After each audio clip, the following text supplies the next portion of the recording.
मंडळी, अष्टविनायकातला सगळ्यात शक्तिशाली गणपती कोणता हे तुम्हाला माहिती आहे का?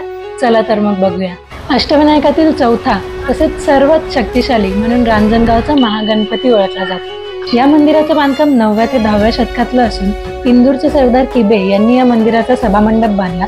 त्याचबरोबर माधवराव पेशव्यांनी या मंदिराचा गाभारा बांधला. मंदिरातली सध्याची मूर्ती केवळ दर्शन मूर्ती असून 20 हात व 10 सोंडी असणारी महोत्कट ही मूळ मूर्ती तळघरात असल्याचं सांगितलं जातं. याचबरोबर मंदिराच्या आवारात आपल्याला चित्ररूपी गोष्टींचे देखील देखावा पाहायला मिळतो. एक खूप इंटरेस्टिंग गोष्ट सांगते. तुम्हाला त्रिपुरारी पौर्णिमा माहिती असेल, ज्या दिवशी मंदिरांमध्ये दीपदान करतात किंवा मंदिरं दिव्यांनी लखलखून उजळलेले असतात. तर यामागे सुद्धा एक गोष्ट आहे. गोष्ट अशी की त्रिपुरासूर नावाचा राक्षस होता, ज्याने सगळीकडे उत्पात माजवलं होतं. तेव्हा या राक्षसाचा नाश करण्यासाठी महादेवांनी प्रणम्य शिरसा देवम ही गणेशाची आराधना करून याच ठिकाणी त्रिपुरासुराचा वध केला होता. ज्या दिवशी हा वध केला तो दिवस म्हणजे कार्तिक शुद्ध अमावस्या, जो आज त्रिपुरारी पौर्णिमा म्हणून ओळखला जातो.